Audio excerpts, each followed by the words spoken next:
E5 TV news కు స్వాగతం. ముందుగా హెడ్లైన్స్. మహారాష్ట్రలో ప్రతిపక్ష పార్టీల మధ్య తేలిన సీట్ల లెక్క. ఏ పార్టీ ఎన్ని చోట్ల అంటే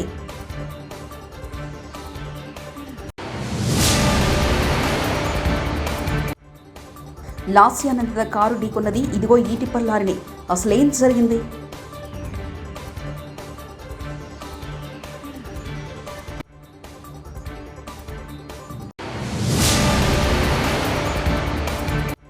విద్యారంగంలో ఎప్పుడూ చూడని విధంగా విప్లవాత్మక మార్పులు తెచ్చాం సీఎం జగన్.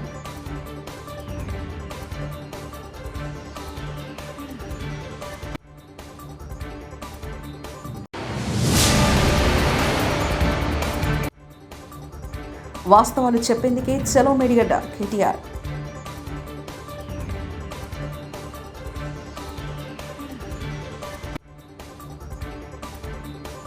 మహారాష్ట్రలో ప్రతిపక్ష మహావికాస్ అఘడీ కూటమి మధ్య లోక్సభ సీట్ల లెక్క కుదిరింది. మహారాష్ట్రలో 48 లోక్సభ స్థానాలు ఉన్న సంగతి తెలిసిందే. శివసేన యూబీటీ 21 సీట్లలో పోటీ చేసే అవకాశం ఉంది. కాంగ్రెస్ పార్టీ 15 చోట్ల, శరద్ పవార్ ఎన్సీపీ 9 చోట్ల బరిలోకి దిగనుంది. సీట్ల కేటాయింపుకు సంబంధించి అధికార ప్రకటన రావాల్సి ఉంది. శరద్ పవార్ నివాసంలో శుక్రవారం కూటమి నేతలు సమావేశమయ్యారు. కాంగ్రెస్ పార్టీ నుంచి నానా పటేల్, పృథ్వీరాజ్, వర్షా గైక్వాడ్, ఎన్సీపీ నుంచి జయంత్ పాటిల్, జితేంద్ర, అనిల్ దేశ్ముఖ్, శివసేన యూబీటీ నుంచి సంజయ్ రౌత్, వినాయక్ రౌత్ పాల్గొన్నారు. బీఆర్ఎస్ యంగ్ ఎమ్మెల్యే లాస్యానంత రోడ్డు ప్రమాదంలో దుర్మరణం చెందిన సంగతి తెలిసిందే. మొదట డ్రైవర్ నిద్రమత్తులో ఉండడంతో ప్రమాదం జరిగిందని అందరూ భావించినప్పటికీ ఆలస్యంగా సంచలన విషయాలు వెలుగులోకి వచ్చాయి. డ్రైవర్ను పదే పోలీసులు విచారించినప్పటికీ తెలియదు, గుర్తులేదు ఈ 2 మాటలు చెప్పడంతో ఈ ప్రమాదంపై లోతుగా దర్యాప్తు చేశారు. ఈ దర్యాప్తులో ప్రమాదానికి సంబంధించిన ఒక్కో విషయం వెలుగులోకి వస్తుంది. తాజాగా ఈ కేసులో మరో కీలక అడుగు ముందుకు పడింది. విద్యారంగంలో ఎప్పుడూ చూడని విధంగా విప్లవాత్మక మార్పులు తెచ్చాం.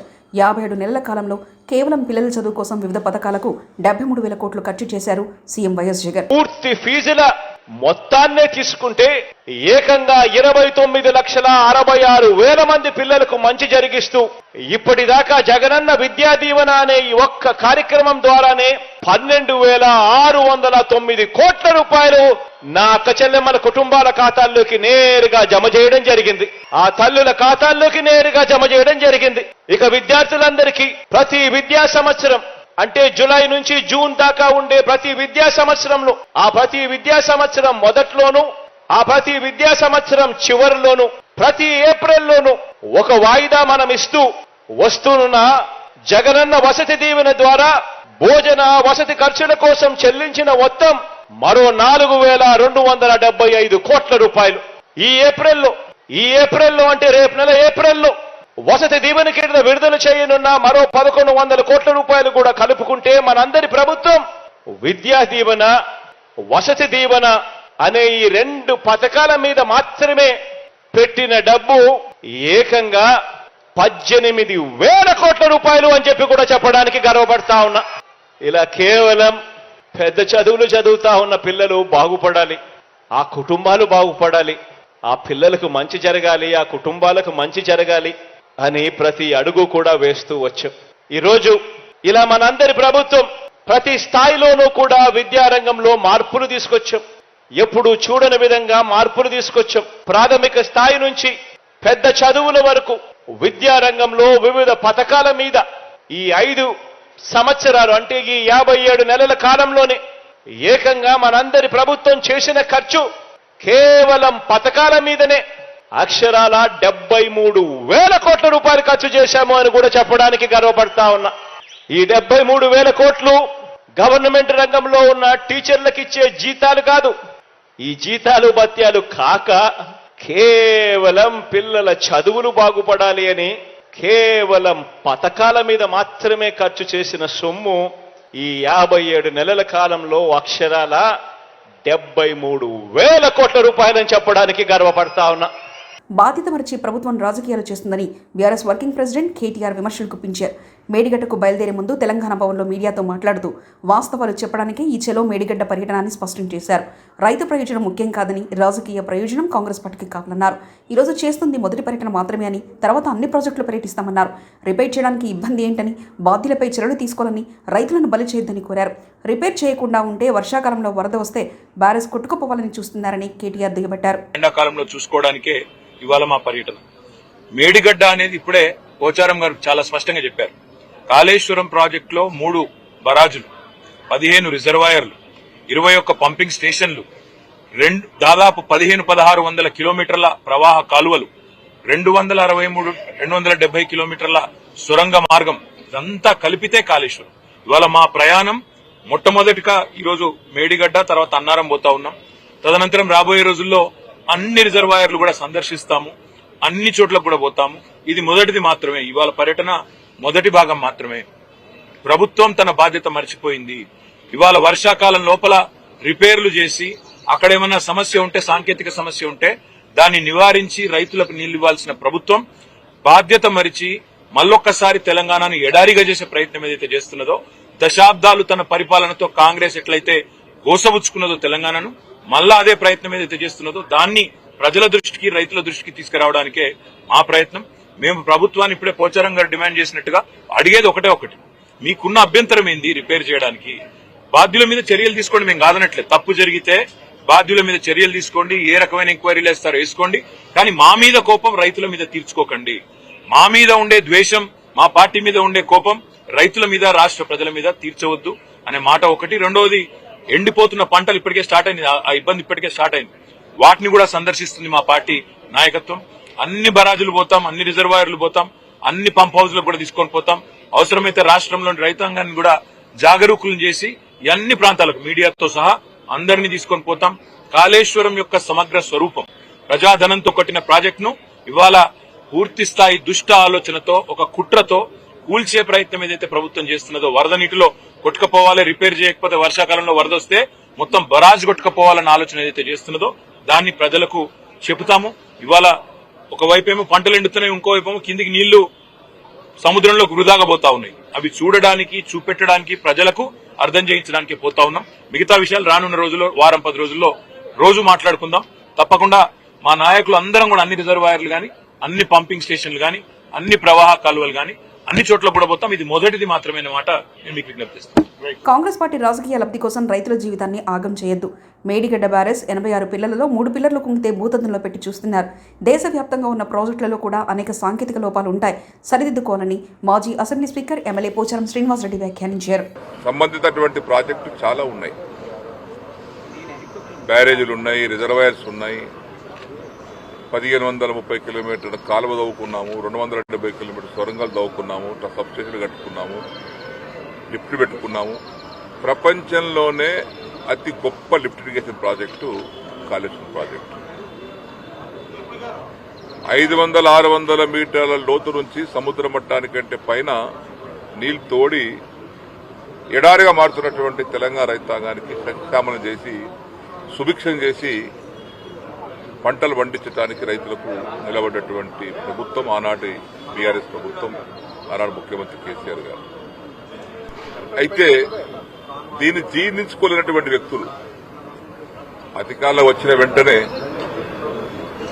మీరు కూడా ఇంకా మిగిలిపోయినటువంటి పనులను పూర్తి చేసి, ఎట్లయితే మేము బీఆర్ఎస్ పార్టీ, టీఆర్ఎస్ పార్టీ ఆనాడు కొత్తగా వచ్చినప్పుడు అసంపూర్తిగా ఉన్నటువంటి కల్వకుర్తి, భీమా, నెట్టంపాడు, కోయిలసాగర్ పనులన్నీ పూర్తి చేసి వలసపోతున్నటువంటి మహబూబ్నగర్ జిల్లా ప్రజలను తిరిగి తీసుకొచ్చి లక్షలాది ఎకరాలకు నీళ్లందించి ప్రాజెక్టు పూర్తి చేశాం.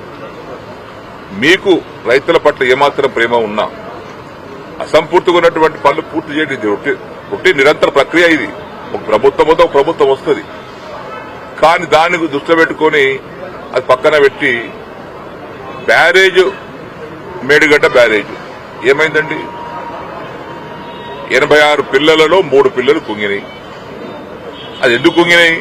ఏదో సాంకేతిక కారణం ఉండవచ్చు, ఏదో ఎక్కడ లేదు, ప్రపంచంలో ఎక్కడ జరగలేదు, కేవలం మేడిగడ్డ జరిగిందనేటువంటి భూతద్దలు చూపిస్తా ఉన్నారు.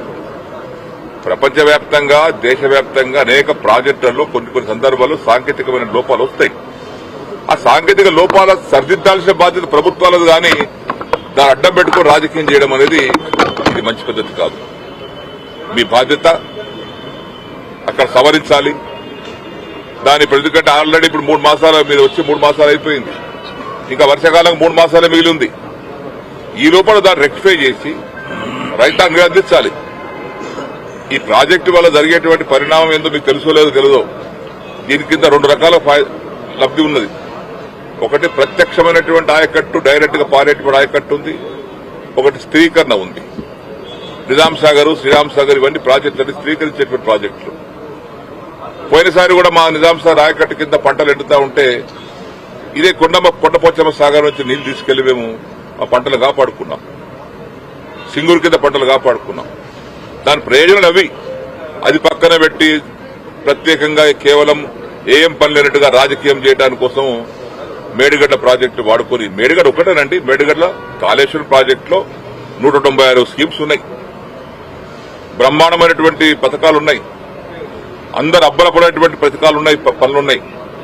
అది ఏం చూడకుండా కేవలం ఆ 3 పిల్లల దగ్గరికి పోయి ప్రతిసారి ఆ 3 పిల్లల దగ్గరికి అవునండి పోగా కారు టైర్ పంక్చర్ అవుతుంది. కారు బయటపడేస్తామా? పంక్చర్ టైర్ సరి చేసుకుంటాం, నడిపిస్తాం. ఒక మోటార్ సైకిల్ చెడిపోతుంది, పడేస్తామా?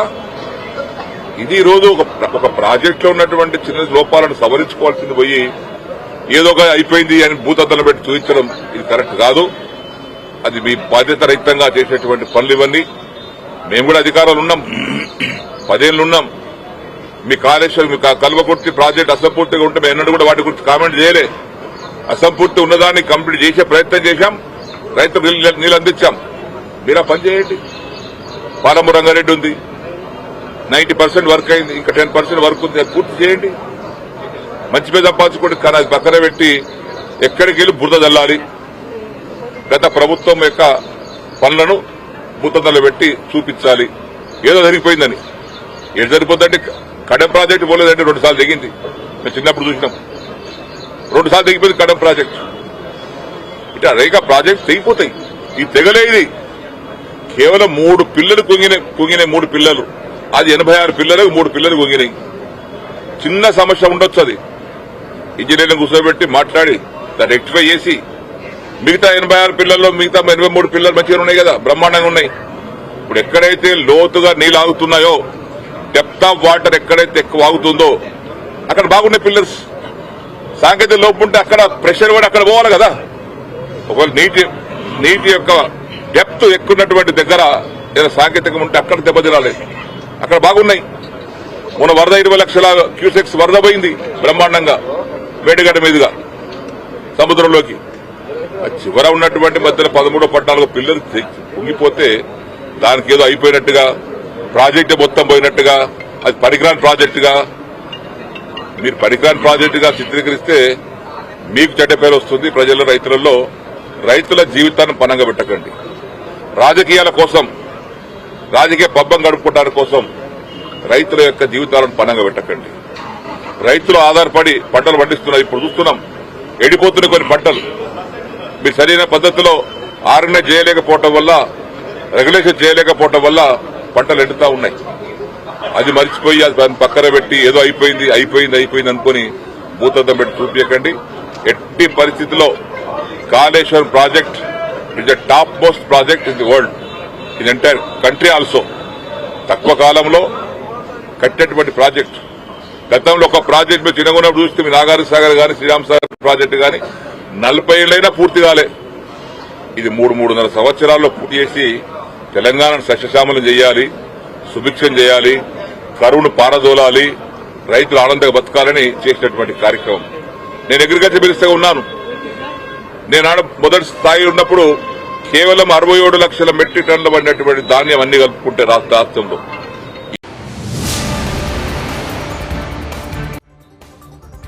మహారాష్ట్రలో ప్రతిపక్ష పార్టీల మధ్య తేలిన సీట్ల లెక్క. ఏ పార్టీ ఎన్ని చోట్ల అంటే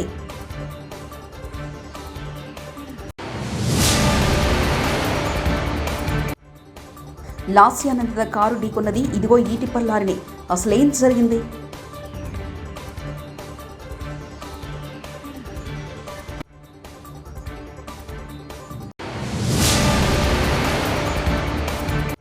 విద్యారంగంలో ఎప్పుడూ చూడని విధంగా విప్లవాత్మక మార్పులు తెచ్చాం సీఎం జగన్.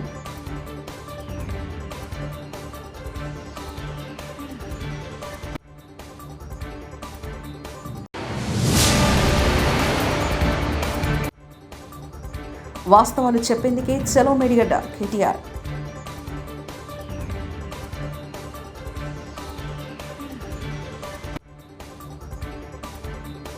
ఇవి బులెటిన్ విశేషాలు. చూస్తూనే ఉండండి E5 టీవీ న్యూస్.